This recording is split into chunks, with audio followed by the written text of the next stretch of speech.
Em junho de 2013, eu era repórter da revista Época aqui em Brasília. Eu havia chegado um ano e meio antes. Não era exatamente sênior, mas também já não era tão verde. O Brasil ainda não tinha Lava-Jato na praça. Vivia, isso sim, a ressaca do julgamento do Mensalão, que eu cobri de pertinho ali no STF. O que aquele julgamento acentuou, com a bateção de boca entre Gilmar Mendes e Joaquim Barbosa e a cobertura pesada da imprensa, foi uma percepção geral de muita gente de que a política era suja, de que ninguém se salvava. Esse não é um bom sentimento numa democracia, esse desligamento total da máquina política, por pior que ela seja. Quando os protestos, ainda pequenos, começaram lá em São Paulo, eu, paulistana, estava antenada, acompanhando daqui, mas como algo local. Havia até um certo romantismo em torno daqueles garotos e garotas que lutavam por passe livre, uma ideia ousada e potente de justiça social, embora pouco prática. O dia 13 de junho mudou tudo.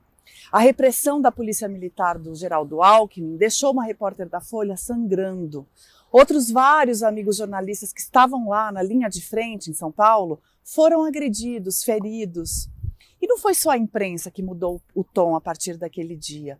Muita gente que não costumava protestar por nada foi para as ruas, se sentiu convidada e cada um encontrava uma justificativa. Por isso, quando os protestos chegaram a Brasília e eu fui cobrir cada um bem de pertinho, eu não sabia exatamente colocar em caixinhas quem estava ali nas ruas. Cá entre nós, ninguém sabia. Eu estou mergulhada nesse assunto faz 3 semanas, apurando e relembrando as jornadas de junho de 2013 para a edição de sábado do meio desta semana. Ela é uma de nossas newsletters premium, é semanal, traz reportagens mais extensas, mergulho mesmo, sobre política, tecnologia, comportamento.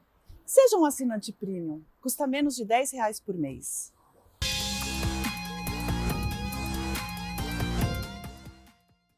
Os protestos aqui em Brasília eram marcados para começar sempre no fim da manhã, no Museu da República, na frente da Catedral.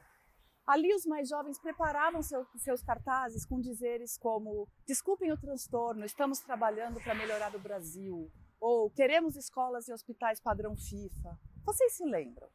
Eles se comunicavam naquele esquema de jogral, em que um passava a mensagem sem megafone e os mais próximos repetiam, até que o círculo todo berrava o recado e ele era seguido. Nas entrevistas que eu fazia, tentando extrair algum sentido daquilo, tinha realmente de tudo.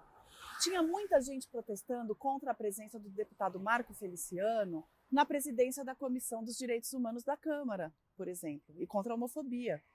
Tinha muito cartaz também contra o senador Renan Calheiros, então recém-eleito presidente do Congresso, envolvido em mais uma rodada de denúncias de corrupção. Por fim, tinha ainda cartaz contra a presidente Dilma Rousseff, mas sem uma acusação clara contra ela, era mais contra a Copa do Mundo, enfim, uma coisa mais genérica. As marchas até o gramado do Congresso costumavam ser pacíficas, os manifestantes se aglomeravam aqui na frente da Câmara e do Senado e ficavam. Mas em algum momento eles começavam a xingar a Dilma. E eu sempre me perguntava, mas aqui é a casa dos deputados, dos senadores, por que eles estão se revoltando contra a presidente aqui? Será que eles não entendem a divisão de poderes? E aí, perguntando para os próprios, eu via que não entendiam.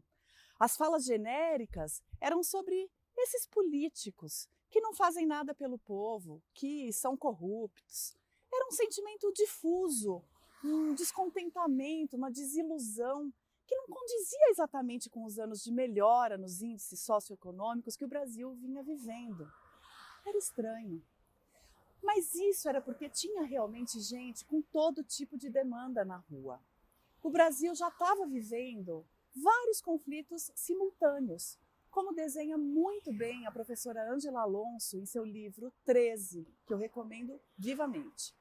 Tinha grupos à esquerda achando que o PT fazia pouco nas áreas sociais, de direitos humanos, redistributivas. Outros à direita que fazia muito. Tinha uma esquerda autonomista, essa do passe livre, dos black blocs, que expressava as mazelas da vida urbana e da crise nas cidades, às vezes descambando para violência mesmo, ainda que contra vidraças. Tudo isso estava pulsando e era difícil colocar em rótulos.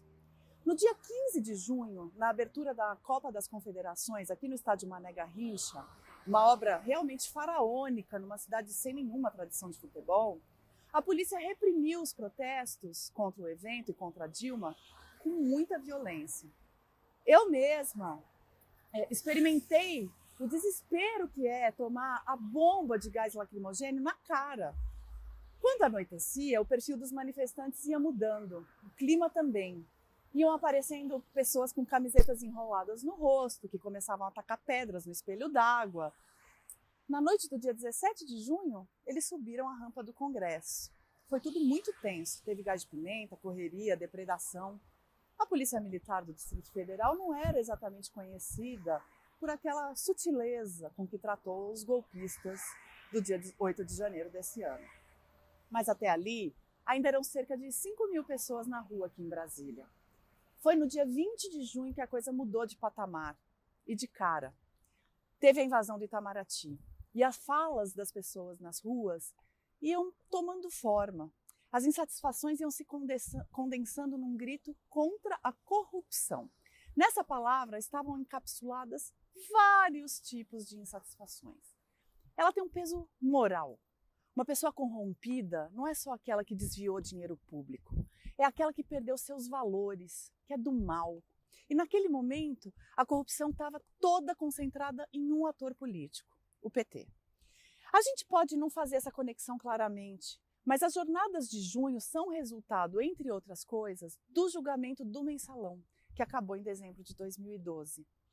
Gente, é claro que corrupção é um problema. Ninguém aqui acha bonito um servidor público, seja um deputado ou um burocrata, pegar recursos que deviam ir para a saúde, para a educação, para a segurança e botar no próprio bolso. Só que, reproduzindo um pensamento que eu tenho ouvido já de vários cientistas políticos e que pode soar até ousado, a corrupção não é o maior problema do Brasil. A questão é que, quando essa vira a principal preocupação, normalmente é para agregar todos esses outros sentimentos de moralismo público e privado que não avançam em nada o debate político, do que realmente importa. Usar o discurso da corrupção como central não é exclusividade da direita. A esquerda, nos anos 90, se revestiu da aura impoluta para denunciar a corrupção dos neoliberais e da direita reacionária. E, novamente, isso não está errado em sua essência. O problema é que bater na tecla da corrupção leva as pessoas a ficarem presas em taxar o outro de corrupto, sempre o outro. E não se consegue tratar das questões de fundo. De que nação se quer ser? De como se vai tratar a população urbana, os indígenas? De como se vai fazer um projeto educacional realmente revolucionário? Bom, a gente sabe que depois de junho, quem se apropriou do discurso da corrupção e de todo esse moralismo que ele carrega foi a direita. E depois, a extrema-direita. Foi ele que alimentou a sanha lavajatista. Nada de produtivo saiu disso. Os conflitos que motivaram junho de 2013 continuam postos. A crise urbana só se acentua, os valores de esquerda e direita estão cada vez menos conciliáveis e nossa capacidade de diálogo foi profundamente diminuída. 10 anos depois, será que a gente vai ser capaz de encontrar uma outra saída para essas tensões? Eu realmente espero que sim.